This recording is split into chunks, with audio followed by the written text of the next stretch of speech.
Hello and welcome to Some of My Friends Read Comics. We've got Chris. Here, the power goes up to 11. We've got Vince. Whoever wins, we lose. And I'm Kia. Hi, welcome to the show. Okay, today we're talking about Aliens versus Predator. I think that's I remember Vince's quote from the classic elections of all the time with whoever wins, we lose. The best response to any election. I do remember that because it was, I think the movie came out, the Alien versus Predator movie came out in 2004, and that was definitely like the top edge of comedy was to have Kerry versus Bush. Whoever wins, we lose. Yeah. Chris's quote, I believe, was a reference to JLA and Avengers, because we're going to read that at the end of the episode. We've been slowly going through those. We're on issue 2, so we'll get to that in a little bit. But yeah, our main... Superman reads Spinal Tap, we learn. Or watches Spinal Tap. Yes, Spinal Tap exists in the DC universe. So. Do we know if it exists in the Marvel universe? I don't know that we do. Maybe the DCU is the better place to live. It might be. I mean, it seems like it. I mean, probably because they have gone to SNL before in the Marvel universe, and what's his name? Christopher Guest was on SNL. So yeah. So it would stand to reason that they do exist. Yeah, except Robert Downey Jr. was also on SNL. Well, that doesn't really. But nobody talks about that season anyway. So yeah, nobody ever talks about it in the Marvel universe either. It's entirely possible that Tony Stark was in the cast of SNL as a 19-year-old. It's also yeah, exactly. It's very possible that the Marvel universe and the DC universe have completely different SNL casts, and I think we need a comic book that explores this a little bit more. But we'll get to that later with JLA and Avengers. Yeah. In the DC universe, Lex Luthor was hosted SNL. Oh well, our universe, the game show host hosted it, and then he became president. So, cool. So yeah, I mean, Lex Luthor became president, right? He did, yeah. Ooh, all right, we're already going off topic here. We got to get to our main feature today, Aliens versus Predator. And, we talked about it a little bit last time, but the reason we are reading this is because who bought it? DC or Marvel? No, so Disney now owns Fox. And Fox is the licensor for Alien and Predator films, and Dark Horse has had the Alien and Predator licenses since the 80s when the movies came out. And actually in the comics, Dark Horse Comics invented the concept of Aliens versus Predator. Now, this was like... Go ahead, yeah. Yeah, my understanding is it was probably an editorial meeting. Like, we have all these licenses, let's just mash them up the way like IDW does like Ghostbusters meet the Power Rangers kind of nonsense. Or a random license like one I really like is Planet of the Apes meets Star Trek, or Batman meets Ninja Turtles is like a big thing. But it's really weird for that concept for two different groups to like say that took hold in comics as like a one-off like miniseries, and then it became like video games and movies, and to the point where like Aliens and Predators are just kind of like intrinsically linked at this point. Was, I mean, it obviously makes like a lot of logical sense. They're both like owned by Fox, and they're both alien monsters, like the way Freddy and Jason. Let's just let them meet. But this book came out in the cover date is June 1990, and it's 1990 that Predators has a cameo of a xenomorph head. Predator 2, Predator 2, Predator, the second one. Yeah, the Danny Glover one. But this started, I think, in '89. So the concept was. No, it's 1990, but. Okay. So I think so. Here's the thing. There was a series of like little short stories in Dark Horse Presents, and I believe those were in 1989 that were kind of like starting to tease the waters of this idea, I guess, try it out, see what's going on. I believe those short stories are within these pages that we read. It is a little bit hard to tell because we were reading out of the Aliens versus Predator omnibus. It's sort of the very first miniseries because it ended up spawning so many more. But apparently that first miniseries includes those individual issues. I believe it's just this part where, like, these two corporation employees are just talking about ethics and survival of the fittest, and they're talking a little bit about everything while we're seeing just aliens and predators in their natural habitats doing that kind of stuff in the background. I think that's what that was. And then it feels like the story proper really got going in 1990 with the miniseries. Right. And the omnibus doesn't have any issue breaks. So it doesn't break it up at all, which I kind of liked. I honestly think that if I was reading this issue to issue, I would not have kept going. So, like, spoiler alert, I hated the first half and loved the back half. I took I was gonna say, I think that because I read individual issues and I thought they were very well, like they had a good cliffhangers, and especially issues 2 and 3, where I was like, oh, that's good. Okay. Yeah, but it's definitely like it has the arc of a movie where you're like, okay, well, I know the title of this thing says Aliens versus Predators, and there's still dumb humans being like, what's going on here? And I'm like, I know what the aliens and I know what the predators are. Like, just let me see that. Yeah. And so, but if you're reading this as like an original graphic novel, which is I guess the way me and Kia read it, it flows nicely. It did flow real nicely. Yeah. And Chris, I'd actually like to know when the issue breaks are, because we read enough comics that we're like, I think this was the full page cliffhanger, or this is what I would have ended it on, based on like page count and just trying to figure it out. But I honestly couldn't feel like. Yeah, I couldn't tell you for sure. It really felt pretty seamless to me. Yeah. Okay. Well, I could tell you. I mean, like I said, I think they do a really good job of setting them. Especially the first one, has a very good. And I guess we'll get to it. We should mention too the writer and the artist. Oh, not people we know particularly well. Not at all. Yeah. And I thought they were both good. The coloring, it's a little too bright. It's too bright for an alien book, as far as I'm concerned. It really is. It is a little bright. The coloring is not, and sometimes it's so like the color palette makes the text on they're hard to read. Yeah. Like on the first issue, there's blue writing over orange, and it's like, that's not, you can't read that at all. Like, did I miss that? Was it so hard to read that I missed it? I don't even remember it. It's on the first couple pages of issue 1, which I know if you have the part 0 where it's just people talking, but it's I see. Like in the 30s of pages somewhere. Yeah. Maybe they fixed it. I don't know. All right. Yeah, there's one of the first colored pages, because the issue 0 was black and white for me. Okay. It's just completely indecipherable. But anyway, so the writer is Randy Stradley, and has he done? I guess he's done other. He co-founded Dark Horse. Yeah, he's mostly a Dark Horse guy, because I was like, all I found was Dark Horse stuff. Yeah, he co-founded it in '86, which Dark Horse Comics was like the number 3 comic publisher in my head before Image came around. Good writing. I don't know who Randy Stradley is, but I would read something by him again. Definitely. He's good. Spoiler alert! Yeah, I started reading the sequel to it because I got the omnibus. War. Yeah, it's a lot better. Yeah. It's a lot better. Oh, wow. Okay. All right. Interesting. Good. Does Phil Norwood, the artist, come back for that one, or is he gone already? Look at that. No, the art is by Chris Warner, who was the Predator artist in the late 80s, early 90s. And Chris Warner was the one who came up with the idea. It looks like Chris Warner also did do one of the issues that we read. Phil Norwood did most of them, but issue 5 was Chris Warner. I honestly couldn't even see a break. I guess I wasn't really paying attention or looking for it, but it felt pretty seamless to me if I'd looked for it. Yeah. I thought they were very similar. Phil Norwood, I don't think he does comic book work anymore. I think he mostly, he's a storyboard artist. If you look at his IMDb, he worked on Batman the Animated Series, he worked on Batman Beyond, he worked on a bunch of cartoons, and now he's worked on major films too. So he did Oblivion and a bunch of sci-fi movies, storyboard art. So good for him, but I think he does a good job here. Yeah, he really does. It looks like Chris Warner, he created Barbed Wire. All right. And then, did some Moon Knight and random Marvel and DC work, but looks like mostly he hung out in the Dark Horse licensed comics space. Okay, very good, very good. I guess let's just jump into it. We kind of talked about the 0 issue. I don't know if there's anything really we got to say about it. It's just kind of teasing that idea and giving a general sort of that this is going to be a corporate, a human American kind of look. Well, not necessarily American. Did they mention America? Yeah, I mean, I don't know. I mean, Aliens. Yeah, I was gonna say they mentioned Japan a lot more. Yeah.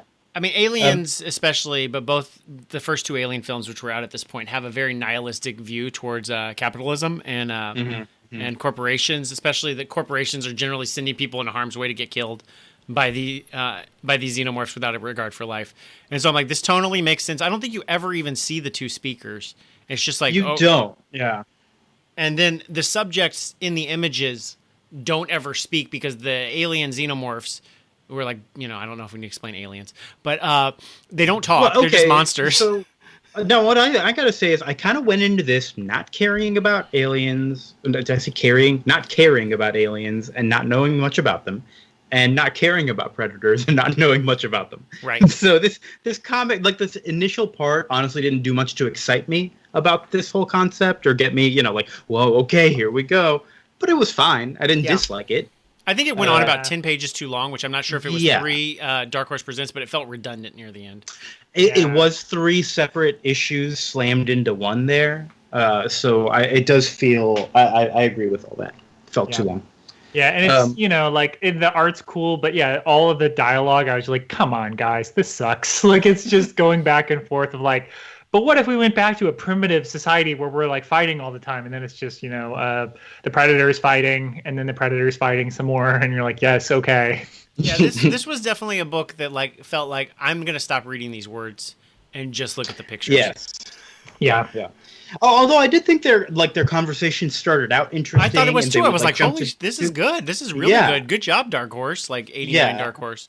And it was, but was just a little too much of it. That's all. But yeah, we jump to, I guess issue 1 is our main sort of setting here. There's I guess you'd call it like a space ranch planet where, I don't know if the whole planet is a ranch, but basically there's like somebody who's overseeing all these different ranchers. Or is it just the one rancher and it's rhino meat that they're harvesting? So they're raising rhinos. Yeah, they've got like 2 horns, whatever. But yeah, it's this general concept. And this is very in line with the Alien franchise, especially Alien, the first one, that it's never like cool space people who are doing these adventures. It's always like super like blue collar workers that are in this world, which I always like that juxtaposition of the Alien universe. Like these are like, they're truckers basically. They're ranch hands that just happen to be meeting aliens. And I think that's pretty cool. Although in this, because they're centered, it's like the aliens and the predators come to them. Yeah. So we do spend kind of a while establishing this whole base. I didn't write down too many notes because at this point I kind of didn't care about anybody yet. I was just like, okay, I don't know who these people are, but I guess this is fine. We're following our main. Yeah, I've been thinking about that from like a writing standpoint. And I'm not honestly sure. Like if I see the title says Alien and Predators, like, and then it takes a long time to get to the aliens and predators in this book. And you're establishing the characters I don't know. And I'm not sure from a writing standpoint if that is the right call because I obviously, like, and we're talking like anything, like, new Star Wars movies. Like, I want to see Luke, Leia, Han Solo. And the longer you keep me away from them, does that make me have to invest in the other characters? Whereas if you establish the alien and predators earlier in this story, would I care even less about the humans? Yeah, that's a tough balance. Yeah. It's a tough balance, and I don't think that Randy Stradley did a bad job at all. I just kind of didn't know what it was going to be going into it, and maybe if I did, I'd have been a little bit more prepared. Because again, in the end, I did really like this, but I felt a little like, I don't know, I don't care yet. It feels very by the numbers. It's like it's a ranch planet, and then there's their boss overseer who's not really respected. It's very much the Outer Worlds that came out last year. Yeah. The sequel to Fallout New Vegas, or semi-sequel that Obsidian made, where it's like where every single planet you go to is basically this, where it's like they have an economy based on one thing. They have just like everything's falling apart. Although this one seems to be they're in decent shape. There's a bunch of discipline issues because Miss Noguchi is like she's new and also a woman, so like all the ranchers don't respect her and think she's a bitch. Yeah, they say that pretty overtly a bunch of times to the point that it started to make me a little bit uncomfortable. But she also does like give them their up and coming. So right, I think like, it has the language of it, but she's not the bad guy. To like go into that like this like tough as nails bitch boss of mine, like they don't go into that pretty well. I think they balance it well enough, and she has a cool mentor also that I liked.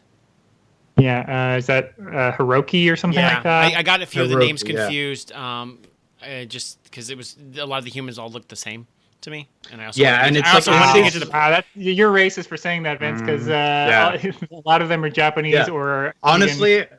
Listen, I hate to be even worse, but all the xenomorphs look the same to me. I'm so sorry. Wow. Yeah. I honestly was like, I don't care about this person. I don't care about this person Who's Hiroki? Yeah. Who's them? Who's the other rancher guys? So, I don't know any all right, names. really, But I there's a think that few I think that's people- very unfair though, Vince, Yeah, I because think it like is.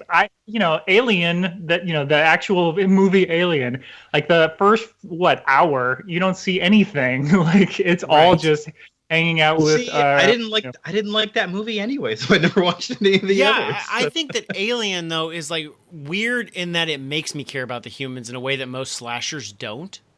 And I think that Alien, the reason it's successful is because it does make you care about the humans. In most slashers, I don't care about the humans. But I do, I mean, one of the goals I think of this book is to make you care about one human in particular, and I do like. And I did care about her a lot by the end. Yeah. Yeah.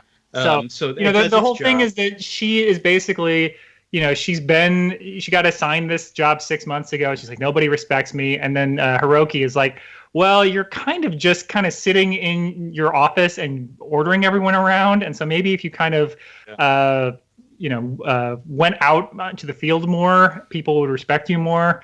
So she's like, maybe you're right. So she's kind of coming out of her shell because she's, new at her job and kind of getting used to the fact that, again, like there's this really shitty dude who I think the book does a good job of making you not like. Who's they also give him a cowboy hat so that you can remember that he is the shittiest one, which is good. Yes. He's like the only one of like all the regular ranchy kind of people that matters. There's a couple other shitty ones who get trapped by the aliens later. I don't even remember who they are, but they kind of suck too.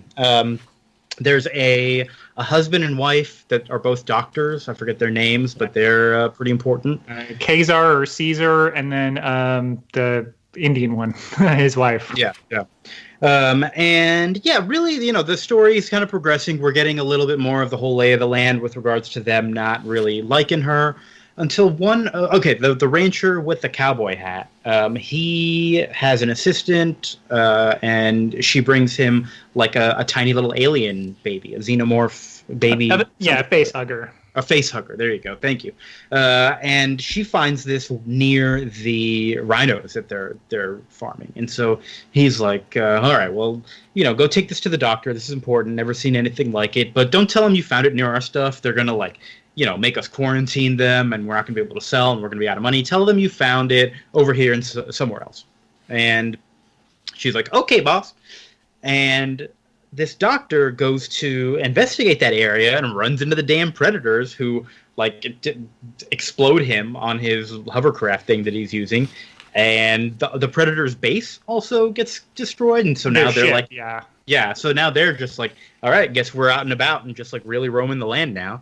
And so we do get I did get enough of a tease that something was going to happen, and so it's like it did keep me interested. I'm already like on board with the characters.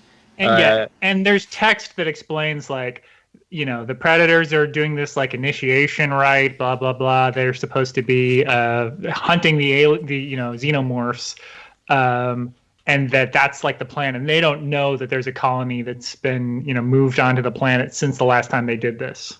Okay, all right, there we go. Thank you. Is that explicitly stated, or is that what the humans conjecture? I mean, it's explicitly stated. It's like the first page of the issue that has the credits. It has like last time on Alien versus Predator, and we didn't have that. We didn't have that. It explicitly says that. So they do want that to be a fact and not just a theory. Last time pages are really good. Sometimes you need them. Like even in the middle, it's like I just read all this, but I could use somebody to just like remind me what I read. Yeah, cool. Let's keep going. Yeah, it's really good because it helps you refocus on those kind of things. Yeah, I don't, and the way we read it, Kia, I don't think it explicitly states. I think the characters, human characters, because the predators up to this point don't talk. They talk later, but that's what carries over into the movie, and those are the concepts I really like. Is like because the Predator in the original Predator movie is like the most capable soldier ever. But I like the idea that these are where they train, and they train fighting some of the meanest monsters in the galaxy, aka the aliens. And so these predators aren't as good at their job yet. I like that. I think it's a clever inversion. Right. So their ship gets blown up, their boss gets injured, and all the baby predators, all the high school predators are out. Oh, that was the boss predator. I didn't know that. Okay. Yes, the one with the gold mask. Oh, I didn't even realize that. So the boss predator gets injured and is like there and left behind. And eventually this doctor is like missing for a while, and they go out looking for him. And we know he's dead. They've seen his skull. Yeah. The explosion was big. It was a pretty badass explosion. Not gonna lie. Yeah, that was pretty cool. Yeah. And so then the two guys that had the conversation in issue 0 are like, they come down to the planet to pick up them. Yeah. To pick up the rhinos. And one of them sexually harasses what's her name, the main character. Yes. Sexually harasses her, and she like judo flips him into a wall, which was pretty good. Pretty good. And then as they're going back to the ship, and this is the end of the first issue, they're like, "Why is the gate open? Like, what the hell's going on in the ship?" And then there is a xenomorph queen in there. So that's the end of the first issue, where like I said, that makes sense. It does a good job of having like good conclusions. Where you're like, oh shit, this is bad. Mm-hmm. So they're like captured by these things. They're seeing this rhino get like torn to pieces by the xenomorph. The doctor's wife, who was also the doctor, is now investigating the xenomorph baby that they have and doing some stuff there. We get, I guess, the first sign of predators really out and about now, because these little baby predators who don't know what they're doing just go like terrorizing this house. They kill the mom and dad, and this little boy barely gets away on a speedster, and he's just like crying and bloody and out of air. And these predators kind of suck. That wasn't very nice of them. I'm not into it. Yeah, see, that's where I thought my issue break was the kid speeding off. That's fair. Yeah, that's fair. That's towards the beginning of issue 2.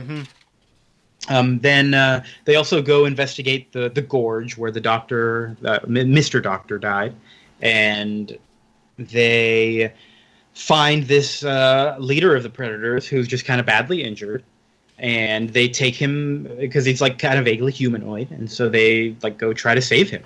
And so for basically the rest of this thing, Mrs. Doctor is just kind of working on him for the most part, and just kind of healing him.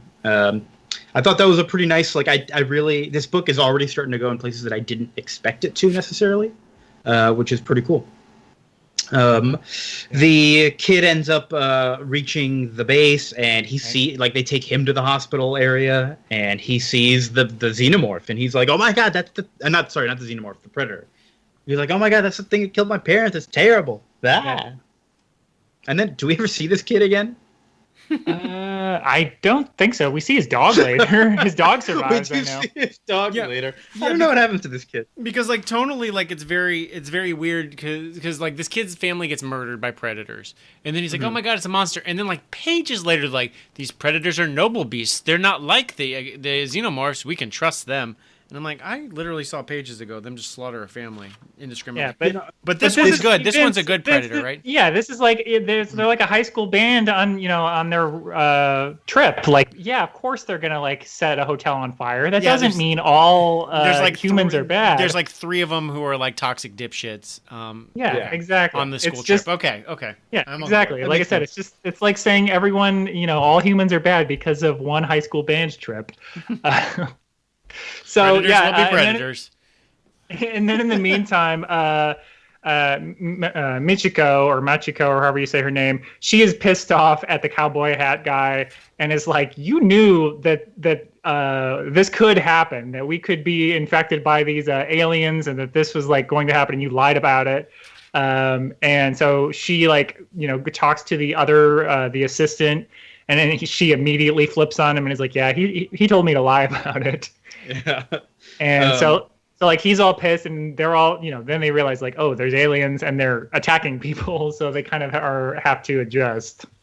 And Michiko kind of goes out looking for them, and I guess this is about when we get our first real taste of Aliens versus Predator, and I think it's done very nicely. I think I have a lot to say about this. Yeah, so up until this point, and we're about halfway through this book at this point, it's been these characters happen to be both in an Aliens movie and a Predator movie at the same time. They're in 2 separate movies. They're interacting with this, but the Predators and Aliens haven't really interacted that much. There's a touch of it, but it's still hitting a lot of the beats of the movies at this point, and I'm on board and I like it. Although now this is the turn where I'm like, okay, now we're here, what I came for, right? And this is where it gets good. Right. So So Michiko is she runs into a bunch of aliens. Yeah, she's shooting them off. Yeah, she's going to the ship because it's like, Yes. why are they still here? Like they were supposed to take off with all the rhinos and they Yeah. haven't. So she goes to the ship and there's a bunch of aliens coming out of it. And she's like, she's like trying to climb up this wall. The aliens are coming at her, and up above her is a predator standing there. And this is which predator is this? This is just like one of the regular kind of okay ones. Broken Claw? No, this is just another one of the guys, but I guess not one of the dipshit ones. He's okay. Yeah. He is primarily focused on killing aliens, not necessarily so much, necessarily saving the human, but he just starts going to town. Yeah, he remembered why, he's like, guys, we got to go to sleep early. We got a big recital tomorrow.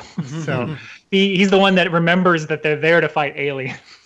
And I think this scene does a great job of giving us like a single definitive fight without completely burying one side, because this is like faction on faction warfare, and we see this single predator take on a whole bunch of aliens and do a pretty good job, but ultimately get overwhelmed and just like he dies. The aliens like take over and start killing him, and it's like, all right, well, I think we got a pretty even fight on our hands. Yeah, we saw some strong predators die, but like just one of them died to a bunch of aliens, so I still kind of don't know. Everyone's still a fairly even playing field. I really love that. I think it's a good way to build up your characters and give you like a satisfying fight that has some finality to it. And the book is really, I think it does a very good job of like stealth, turning this Michiko character, who you might think, having seen Alien or Aliens, like, oh, she's going to be bad because she's corporate. But like her narration during this fight is like hinting, because she actually knows what's going on. So she's like, this guy's really brave and he's a good fighter, but this was really stupid, and like he really has no chance. Like he can't win against these aliens like this. Yeah. So like, I guess we need to talk a little bit about like what you said. She knows what's going on. There is like that corporate aspect of how the doctor reported the alien findings, but they said, hey, we're not going to send you any Marines. We need you to just like protect the aliens or something like that. What was that all about? Refresh my memory. Do we know exactly what the interest in these aliens is at this point? Well, it's the typical stuff. Again, Katie, you said earlier you don't like the aliens movies, but famously in Alien 1, they find out the robot doctor has gotten orders to keep the alien alive, so they can study it, and didn't tell anybody. And then in Aliens, they're like, this is going to be worth a lot of money. We're going to go to this planet where they have these things. So the corporate side of things is like, doesn't care about human life as much as they care about the potential value. They want a bioweapon. Of like this apex predator. Why would they research these things by sending cattle over there? I'm just confused by that. No, they didn't. They came upon them, and then they want them to contain them. It's like if I see. They just learned about it, and they're like, okay, I see.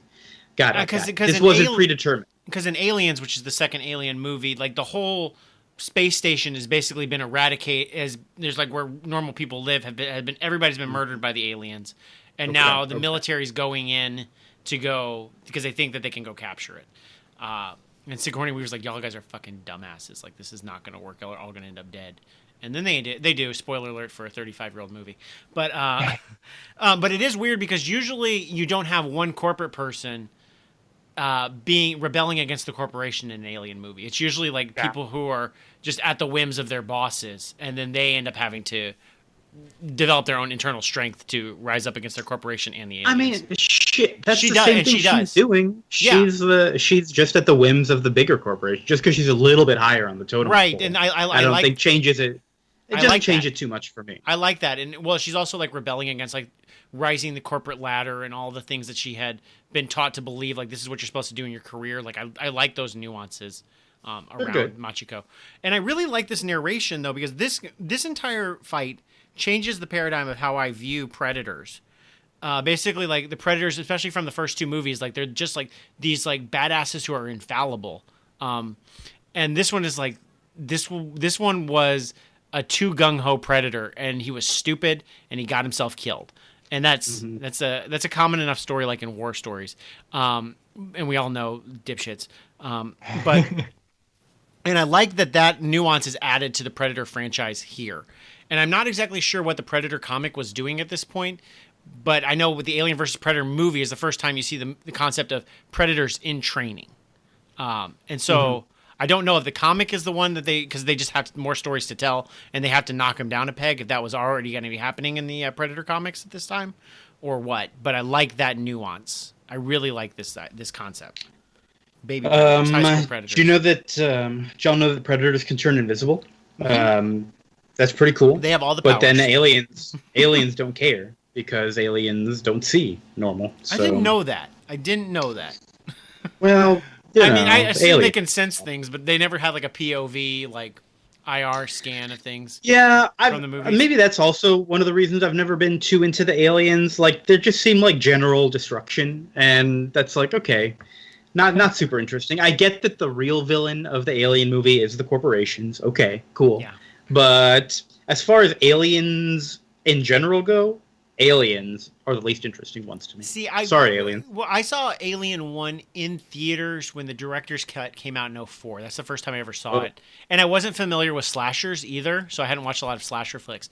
And so it was really cool to see like a well-done, well-acted, cool slasher flick where the single alien in the film like tore shit up. Like it was more like a Michael Myers or Freddy Krueger or Jason type where it was just one villain.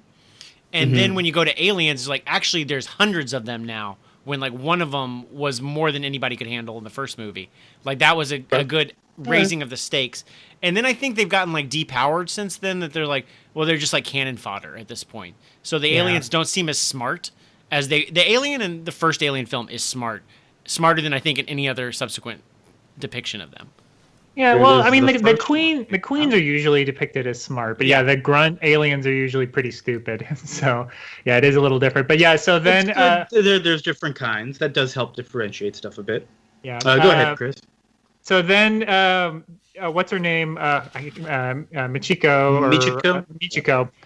She goes to see the doctor and is like, "Yeah, your husband's probably dead," and like, what's going on with this predator we found, and he's doing better. He's like, you can see his eye open, so he's conscious. And she's like, do you think that those face huggers could have turned into these because they've got a xenomorph skull that the predator had apparently? And she's like, I don't know, maybe. So then, like, after Michiko leaves, a predator shows up to murder the doctor for really no reason, just because again, like, this is the same one who's been killing humans. And then, the good predator, the leader, sees that he's got a bunch of human skulls and then kicks the guy's ass and kills him. Okay, so this is another thing I didn't know predators could do that I thought was really cool, is that this predator who's invading the doctor's office is using Michiko's voice. And so you just hear, like, Michiko, and the doctor's like, oh, Michiko, I'll come right back to the door for you. I thought you just left, blah, blah, blah. And it's a predator using her voice. What?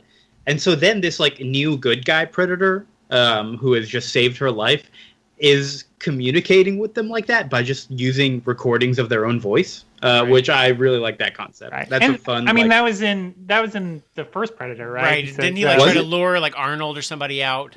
But using somebody else's voice as a mimic kind of Mockingbird thing. Yeah, and then at the end he's like, "What the hell are you?" And then it's like, "What the hell are you?" We're like right back to him. You motherfucker.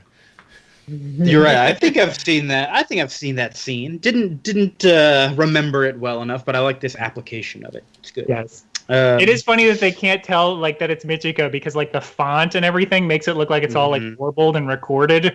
So it's like, yeah, you could probably tell that it's not a human that's making these sounds.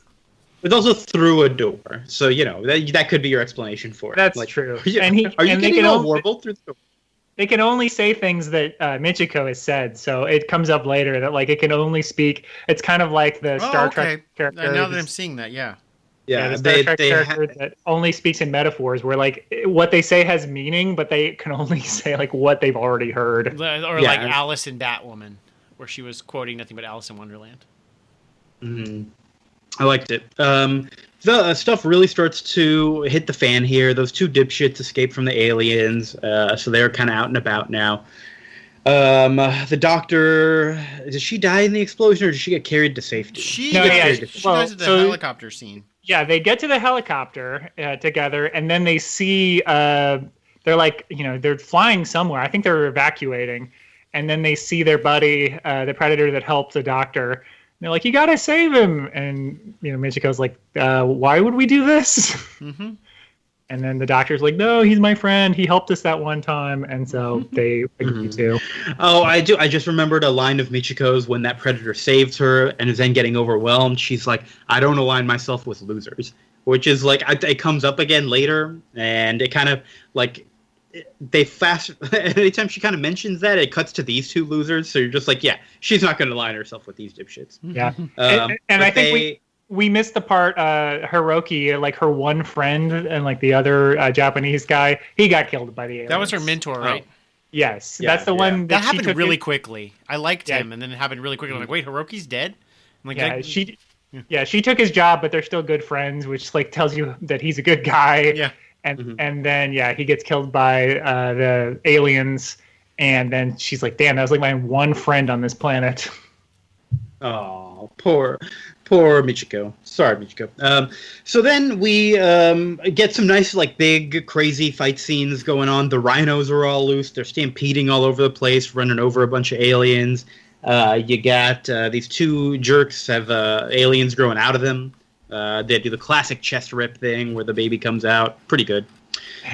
We get... Yeah, really. So Michiko also gets to the ship and does like an emergency launch to explode it and destroy all the aliens that are there. And, basically everything's ruined. The Predator, her friend Predator, as it's dying after battle. I don't know why, just general dead. Fought too much, so he's dead now, Was it one thing in particular that killed him? I don't think so. He was fighting the like queen, so he got like wounded, but I don't know specifically like what killed him. Yeah. But he gives her like a predator's mark, and she's basically Harry Potter now with a nice little lightning bolt on her forehead, and so all the predators know that she's one of the good ones, and then she like basically turns into just like a warrior, and all she does is live in that family's house where the parents were dead, and she's still got that dog. I don't know what happened to the boy. Yeah. And she just hunts aliens for a living now. I did think that was a touching scene though, where the Predator's dying and it can only like communicate in her voice, like with words she said before. Yeah, I was like, I like that. That was very sweet. It did it much better than the film did. I'll tell you that. Because this is because this is very similar to like the Predator ends up teaming up with the one human against the aliens, and then I remember them running away from an explosion. Key, I don't remember me and you saw it together, but I definitely remember the Predator laughing as the Predator and the human like ran away. And Randy Stradley even talks about that in the foreword for his omnibus. He's like, "Oh, it was cool to see like my scenes in the movie." So clearly the people who had written the movie saw these scenes. I'm like, okay, so this now the third act of this movie very much dovetails with this comic. I can't remember if the Predator dies or not, but I did not see Aliens vs Predator, and I really like this, but I do not have any interest. I heard the second, the first one's garbage. I heard the second one. Half the people who saw the second one thought it was a really good, like cheesy action film, and then the other ones thought it was a really bad cheesy action film. So I'm not sure where AVP Requiem falls, but that would be my recommend over the first one. There were 2 of those movies. Only 2? I could have swore there were like 4. No, just the 2. But then they've made 2 Predator films and 2 Alien films since then. God, really? 2? Well, I guess does Prometheus count as an Alien film? Yeah. And Covenant, and then Predators, and then The Predator, which I saw and enjoyed and don't remember a lick of. Like what? I don't know. I don't remember why the Predators came to Earth. Keegan-Michael Key was in it. Yeah, that's the Shane Black one, right? Right. I don't remember a lick of it. I liked it, more than most people did. Most people hated it. I was like, this is fine. I don't remember anything about it. I don't know why the Predators came to Earth, but they did. Yeah. God, overall, I like this book, though. I was surprised that issue 0, I was like, I'm not going to like this. I was surprised how much I liked it. Me too. I still absolutely have zero interest in either of these franchises. You're talking about these movies right now, and I'm just like, no, I don't care, and I don't care about any of these individually. But I like this comic, and I would keep reading more of Randy Stradley stuff. I think this was just like a really clever way to bring these two things together. Yeah, kudos. And spoiler alert, Michiko joins up with the Predators. Right. Like, Yeah. And they come back and are like, "Oh, that guy endorsed you? Okay, you're in." Mm-hmm, Right. mm-hmm. And so that was the thing is like, I was not a fan of the first 100 pages of this book until the Predators and aliens actually started fighting each other. The first 100 pages, I'm kind of like, I don't care as much. I didn't care much about like the human story. And the point where I was like, my notes are, why is it just not the alien and predator fighting? And that was my note for the first movie too. Is like, I just want to see the aliens and predators fighting. And I get that neither of them speak English, so and you don't really want to be in the heads of the xenomorphs. You don't want to hear them planning, and you don't really even want to hear the predators planning because they're like kind of these apex predators. So I'm like, how do you crack this story? And this last little epilogue of this book is like, this is how you crack the story. For at least for me, this is what I would want to see. I want to see a human in the Predator crew trying to become as cool as the Predators and going through that training and not being respected by the Predators as they fight aliens. I think that that's like an outsider, fish out of water perspective. And that's what the sequel, War, which came out in 95, is all about. Is Machiko's like not being like, she's got the broken claw thing, but still none of the other Predators really respect her. But like that's how she learns about the Predator society, and that's her window into the world. And then there's a lot of fights with aliens. So it's more Predator versus alien. And then it feels almost like Mandalorian, where it's, and then you could have that story. It's like, I've quit being the Predator because the Mandalorian's not much associated with the Mandalorians anymore, but he was part of their society, got adopted into them, and became a cool warrior with them. And now he's kind of like on the fringes of it. Right. I'm like, that's a cool story. I would like to see that story. And I read like the first issue and a half of War before we started recording. And I'm like, I like this one. I really like Alien versus Predator War. I would check that one out. Yeah, and they do. I mean, like they don't have so many references to it that it's annoying, but they do mention, like she mentions, like, oh yeah, my ancestors were samurais, so like, she does see this like connection of like kindred spirit with this predator. Yeah, she's instantly drawn to him. Yeah. Overall, really cool story. I dare I say I would read more. Maybe we'll come back to this. Maybe we'll do it again. I'm eager to see how it will stay in print. Because as we alluded to at the beginning, Dark Horse, Disney now owns Fox. And Disney has decided to sever the licensing agreement with Dark Horse. So there will be no more Alien, no more Predator, no more Alien versus Predator comics published by Dark Horse starting in February. But with Star Wars, they went back and have published all the, or at least made it available, the Dark Horse Star Wars. Yeah, that's right. So Marvel put all of Dark Horse's, on Marvel Unlimited is all of Dark Horse's Star Wars comics. I'm hoping so that will have be the to case. imagine, that the Marvel Unlimited will put all of Aliens and Predator stuff up there, which would be cool. It feels like it sucks for Dark Horse. Like, are they going to get anything out of it? I don't think so. I think they just lost the rights to all their comics, and somebody else gets to benefit off of it. That's so terrible. I guess that's the world of licensed comics, man. But it sucks, especially because they contributed. They created the concept of Aliens versus Predator, like. Yeah, know who the real villain is? It's those corporations. That's what I say. Yeah. Somebody should write a comic about that. Alien versus Predator versus Dark Horse versus Disney. Oh, shit. Imagine if two comic book companies did like a versus against each other. God, I can't even think of two big comic book examples. Shit. Two big comic book companies. Can y'all think of two? Archie versus Spawn. Whoa! I did buy Archie versus Predator 2 because it had art by Robert Hack from Chilling Adventures of Sabrina, and I haven't seen his art, in like 5 years. Right. Art's not good. It looks like he really nailed it. I think Jughead or Betty would be the best befriended Predator character. Archie is terrible. So Predator and Jughead are both apex predators. They're at the top of the food chain. Yeah. Definitely. So they have that in common. See, what in an alternate universe where Alien versus Predator didn't take off, but Archie and Predator were intrinsically linked? Like, what a world! Oh, what a world, eh? Hey. Wow. Well, I guess we have to settle for like some like low-level comic publishers like DC and Marvel. Yeah. Oh, yeah. DC and Marvel, they did do a versus thing, didn't they? Oh, yeah. We just read it. Oh yeah, we're still kind of reading it. Should we get to that now? Anything else to say about aliens or predators? No. No, I still think that these aliens are the bottom of the alien totem pole for me. I think other aliens are much more. Sorry, xenomorphs. I'm not into you. Too bad. He's just not that into you. I'm just not that into you. We didn't even go over our predictions. Our predictions were Kia had no predictions. Chris I had didn't? lots of one-liners, and I had the Predators win. So I guess the predators kind of won. Yeah. yeah. Well, I guess good job, Vince wins. There weren't really many one-liners at all, No. which I was pleased about. I feel like this book was better than that. It rose above that. Yeah.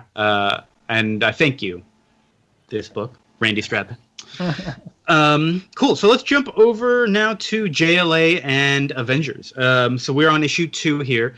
And, while I'm reading the recap here, that's why recap pages are important. I really did start to turn around on this book just from that. I was like, this book is just so much better than DC versus Marvel. We got the two big teams fighting against each other for reasons. They actually have 2 reasons to fight. A, they don't like each other. They don't like their dirty universes. They're like, no, Marvel Universe, you guys have let this place fall to shit. No, thank you. And DC Universes, you guys are 2 in charge of things. People worship you. That's not okay. So they don't like each other. That's issue 1. That's beef 1. Yeah. And also, they've got this whole cosmic battle, whatever reason, where they have to find 6 items from each other's universes, and they need those to be able to stop their world from destroying. It's basically, in my head at this point, I have this idea that this is a capture the flag game, but with each side controlling 6 flags. And so you can have, heroes that are attacking versus heroes that are defending, and 12 different battlefronts for all this stuff to play out on. Oh, I'm into this idea just by reading this recap page. I'm yeah. Yeah, and I forgot that the count was happening halfway through, because then there's just little captions that say 2-3, 2-4, and I'm like, did they leave their page and panel numbering accidentally on the page? That's what I thought for a second before. Oh no, this is the score. I remember this now. Yeah. I was a little disappointed halfway through when, as they are getting these items, they go teleporting up to the Grandmaster, and I'm like, oh, I kind of wanted them to have to defend them, so I'm what's gonna happen? It's like an episode of Guts or Legends of the Hidden Temple where they go and they have to go retrieve their treasure and then go return it back. Yeah. I think that'd be really cool. Yeah. But yeah, so we get. We also get so this is where the stuff really I think is most interesting. All these scenes are fine. It's just kind of a mishmash of heroes running into each other. The big stuff is that Captain America and Batman are at a little bit of a standoff with each other, and they're just I think we're equals, but I also know that we're just pawns in this bigger game. Let's let all our dumbass friends keep fighting each other while we go investigate what's actually going on. Cool. My question is, and this happened in DC versus Marvel too, is that Batman and Captain America are paired off, and not Iron Man and Batman. I feel like Batman and Iron Man are more closer parallels than I would put Cap with Superman. I don't understand why both of these books paired Batman and Cap together. So I think because Iron Man just isn't as big at this time. That's true. But B is because they're both just on the ground fighter types, with no powers, as opposed to with less powers, I guess, for Cap. But yeah, right. As opposed to Superman and Iron Man, who I think actually pair together relatively okay because they're flying around. They each kind of have their own version of lasers. They do that. Makes sense. Yeah. But I do remember at the end of the last one, Cap was kind of being a little bit unreasonable. Was that him? But he seems pretty level-headed this time. Where Superman is real pithy. I would not have given any of Superman's lines where he just shit talks the Marvel Universe. I would not have given any of those lines to Superman. It's very awkward. They do point out other characters are Superman, are you okay? Right. When he goes, I feel there's going to be a turn. I don't think this is our regular Superman here. Yeah. When he goes, or he's being manipulated by Grandmaster or somebody else. But yeah, when he goes to the Marvel Universe where Metropolis is, and it's just a piece of freeway on the way, between, DC and Philadelphia or whatever. They're like, what the hell is this? What's wrong with these people? Why can't they have Metropolis? And everyone's Superman, calm down. I do like that they called that out at least. Something must be wrong if they called it out, because otherwise I'm just Superman would be well, they're different universes. We all have our benefits and strengths. I feel that's a Superman or Cap line. And for Superman to go out of his way to say shitty things about the MCU is weird. But also, I But think like it's probably he looks at it like us looking at the superheroes and the boys, like the Garth Ennis book. We're like, what the fuck is wrong with these superheroes? I bet that's what they're looking at the MCU as like these are like self-obsessed dipshits. Yeah, I do also like one of the other heroes. I don't remember who it was just like in the Marvel universe. Like, hey, it's kind of weird. They got some countries that we don't have, but they're also missing some of our places. It's kind of weird. I did like that. I like that. I think, and they also said that the DC universe or DC Earth is physically bigger than MCU Earth. Yeah, I feel like that's a reference to what's his name? Not Dennis O'Neil, but the artist who he does believe in the theory that the Earth is expanding. Okay. There's right. this weird. It's kind of the opposite of flat Earth, I guess. But there's this Fat kind Earth. of fringe, Okay. fringe Fat theory Earth. that the Earth is growing, and apparently one of a famous DC artist has at least I don't know how serious he is, but he's endorsed it in the past. I've not thought about this crackpot theory, but I guess it would make sense in that like matter comes to Earth, but matter has a hard time leaving Earth. Like we get meteors, so like obviously we're increasing our mass, right? Okay, this is a crackpot theory. I might be on board with it though. I'm on board with it. Makes you Plus, think. there's ghosts in the center of the Earth, and they eat our souls, and I think that's part of it. Yeah, souls do weigh like 28 grams, right? So Yep. There's been a so lot that's of how them. you know.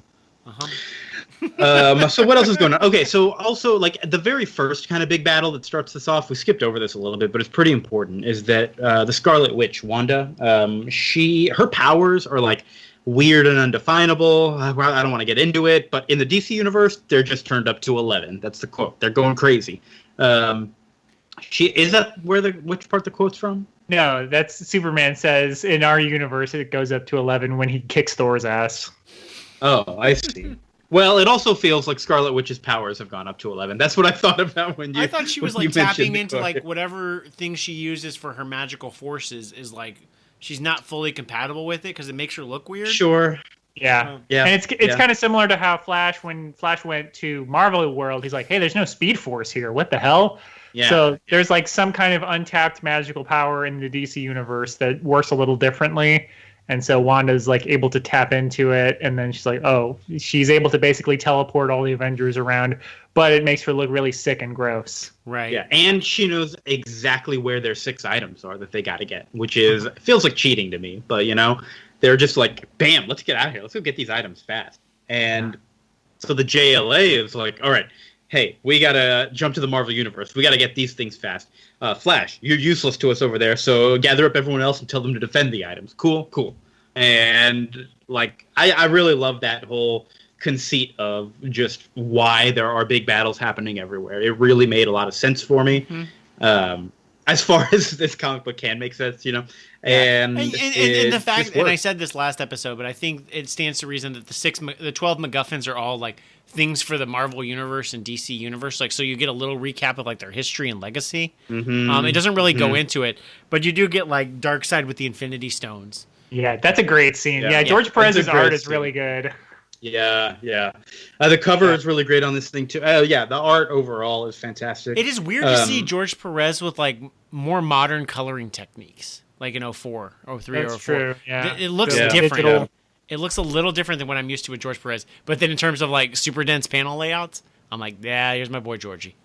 Yeah, there's a lot going on, and I do like that the plot is moving forward. Like it is like a series of quick fights, but it's like it's for a purpose, and like the characters, Aquaman, he gets like thrown into a pool by She-Hulk, and instead of like fighting, he's just like, I'm just gonna grab the thing. It's here in the water. So like it does a good job of like just moving forward instead of just being like standing there punching each other. Yeah, the items get picked up fast. They all get picked up throughout this issue, whereas I thought it was kind of going to drag on until the end. I didn't expect them all to get retrieved in this issue, or however many it took to end the fight. But we are jumping ahead a little because my favorite scene in this whole book is when Captain America goes to the Batcave with Batman, and they're hanging out there, and really just kind of looking around. It's like, hey, you lost a partner, and Batman's like, I don't want to talk about it. I love that. And this is when Bucky was still dead. Cap doesn't know about the Winter Soldier yet. Yeah, that's still a year away. But then at this point, my notes are, I don't even care. Like I already didn't like team books, as we know historically.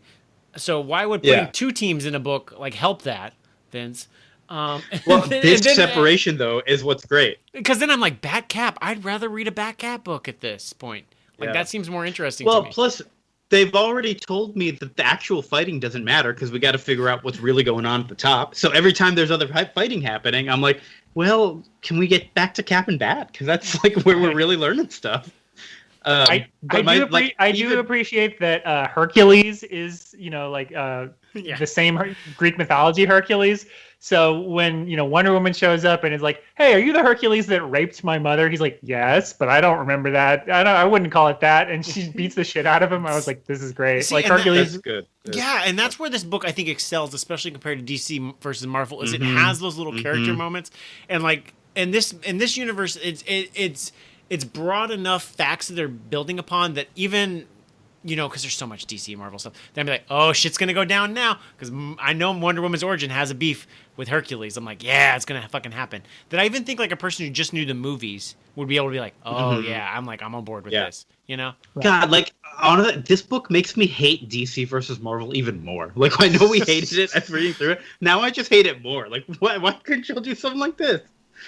All right, so my favorite part of this Cap and Batman scene, though, is when the Thing shows up with that, and he just, like, Batman barely says anything. The Thing is just, like, monologuing, like, hey, I'm here, I brought you this thing. Hey, I know you're kind of a villain, but you're a friend with Cap, so you're okay in my book. All right, I'm gonna get out of here. Well, if y'all need any clobbering, you know where to find me. Okay, bye, guys. How many panels are on that page? Like 10 panels? Yeah, and he's like, I think 7 of them. He just like shines in. It's so good. Yeah. Oh, I love that scene. I love it. And then Batman's like, well, that guy's kind of rough around the edges. And Cap's like, hey, just because he sounds like that, he sounds like a 50s Brooklyn guy. Oh, yeah, he's great. He's great. So, I don't remember, like, there's a bunch of stuff going on with the Grandmaster and Cronus, and who's that other guy that the Grandmaster's talking to? I don't know. But he's trying to destroy stuff. They get all the items on one side, and what happened at the end of this? I just didn't write down. Captain America and Batman realized that, what the game is, which is Grandmaster's betting that guy who destroyed a universe that, basically like, hey, if my guys win, don't destroy my universe. And then the guy's like, well, if you're so confident, let's switch sides, and you can have the DC guys, and I'll have the Marvel guys. So Cap's like, oh, we should lose then. So they have a big fight at the end, and then Cap tells Hawkeye to stand down and let the Justice League win. So they've got all the items, and Justice League is declared the winner. And then the guy, doesn't honor the agreement and starts beating up everybody anyway. Oh my God! Wow. No, didn't he also decide to take possession of all the 12 items? Well, no, then Grandmaster is like, yeah, actually the plan wasn't just to get these useless items. The plan was to have a defense against fighting you. So Grandmaster uses the items on the guy. So who's the good guy? I'm very confused. Well, neither of them, really. Okay, that's what I thought. Okay. And then where do we leave off at the end? Where does the story... I feel like there was some finale. Oh, okay. So the Grandmaster has all the MacGuffins now. Oh, they do. I remember they go to the Grandmaster's home before that and run into the Atom there, who's kind of been stuck there for a little while. Poor Atom. And he's like, in your 6-inch whatever, like in my 6-inch strength, and I'm like, Adam, are you 6 inches? Like, that's pretty big for being tiny. Like, I don't feel like you get much benefit being 6 inches tall. Like being much tinier, because like that's a bug size, and if I'm a human and I'm aware of a fucking bug, I'm gonna kill it. Yeah. 6 inches is like bigger. It's a big bug. It's like a big ass cockroach, right? Yeah. I mean, like an action figure is like 5 inches. So yeah, like you're a doll-sized, person. People would notice you for the most part. You wouldn't fit in a pocket. You're bigger than a cell phone. Not bigger than a bread box. Not smaller than a bread box. Half a comic book size. Yeah.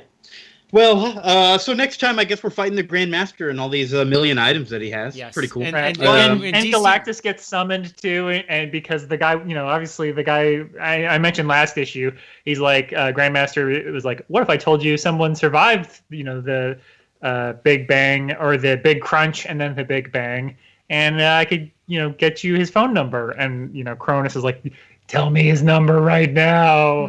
So Galactus shows up and is just like, you're a madman. I'm not going to talk to you. I kind of I was like, wait, Galactus is in here. I really started to lose track of what was going on around There's this point. There's a lot going on. This is a there is a lot going on. There's a Kurt Busiek book. You know how there's a lot going on. Avengers Forever had a lot going on. This is even more characters. Yeah, Kurt Busiek loves his references and his history, and I didn't follow all of them, and that's okay. But I feel like he's still the right writer for this. He really is. He really is. I think he is, and I also think that this is where I wanted DC versus Marvel to go. Is I want now everybody on all the heroes on one side fighting something else. I'm into it. Yeah. I'm back on board with this book. I was maybe a little unfair to the first book because we were coming out of DC versus Marvel. We came after those other books I didn't like, but it's okay. I'm back on board. We're into it. And I think next time we're going to get some good action. We're also next time. Anything else about JLA Avengers before we move on? No, I'm on board though. Yeah, I like the end of it. I'm like, oh shit, where's this going next? I was excited. Yeah. So next time, what are we reading? Next time on the show, we're of course reading JLA Avengers number 3 and a book called I Hate Fairyland. It's from started in 2015. Is it still going? I kind of assumed it was, but I'm not positive. And it is published by Image Comics. It's just kind of its own thing, written and drawn by Skottie Young. And it's about basically like an Alice in Wonderland kind of universe. But imagine if the little girl who got transported there was kind of unhinged and just kind of stayed there forever and was trapped in that universe. And if she never solved the thing that she needed to solve and just stayed a 12-year-old girl in this world because she never figured out what she needed to learn. That seems like very up Skottie Young's alley. Because Skottie Young, the only thing I know him from, I guess there was some terrible House of M mini that I remember he also drew. But the Wizard of Oz adaptations for Marvel last decade. That were all really cool looking. So just it seems to dovetail into that. But I remember I've read the first issue, but I haven't read beyond it. It was very violent. I've read quite a bit of this. It stays violent. It's just a fun kind of hack and slash, but in a sugary world. You know, it's just kind of a fun concept. Power Pack one shots too, or was that somebody else? That was Guhu Ryu. Okay. Well, and then I know he did New Warriors, the reality show version in 2003. Yeah, but that's not the strengths for Skottie Young are here. Yeah, this is definitely a good fit for him. So I'm excited to read these and talk about these. I think they're pretty fun. And I hate Fairyland. I believe there's also there's a lot of profanity throughout these books, and you might have. I think there's some alternate covers out there with "fuck Fairyland." I think is just what they say on the cover, if I'm remembering correctly. Well. I just wanted to get a little profanity in there before we went off the air. That's all. What else we got to talk about here? Chris, how's your Stupid Minds doing? It's going good. We just had an episode that went out, I think, last weekend, and we should have another one coming out hopefully a little sooner. We're basically once a month at this point, but we just did an episode, one of the worst movies of 2019 with Nicolas Cage, Between Worlds. And if I can spoil what our next one's going to be, it's going to be a literary adaptation from 2019 that no one saw. Oh, yeah, you told me about this offline. Yeah, I'm excited for that. Yes. Oh, it's not ruined. Is the book good? Do you know if the book's good? It was like an award-winning book. I don't know if it's actually good or just an award book. Yeah. On that Nicolas Cage tip, we bought Mandy from the $5 bargain bin of Walmart. That's a good one. I really wanted to like that. I heard great things about it, and I think you will like it, Vince. Actually, it wasn't for me. I'm on this parts of it were for me. I'm on this Nicolas Cage indie tip where I know the movies don't fully hang together. Like Color Out of Space was really good. Did you watch that? I was going to ask. I'm glad you liked it. I really loved that movie. Yeah, it's the first Lovecraft that really clicked with me. Well, check out Between Worlds if you want to see Run Lola Run and Nicolas Cage in a weird movie. That's what you want. All right. Very good. Very good. And Vince, what's going on with the Santikos podcast you're doing? That one's currently on hiatus. We finished. Okay. And we'll come back in the fall supposedly. So we'll see what happens there. I will do a quick shout out to not this, but I recommend a comic read. Representative John Lewis passed away this weekend. He wrote a very, very good comic book about the March on Selma called March. which we will not cover on this show because usually we cover like, did this story point get it articulate right? And I'm like, I'm not going to talk about a deceased man about like the civil rights movement. Like, I think you could have sold this story better.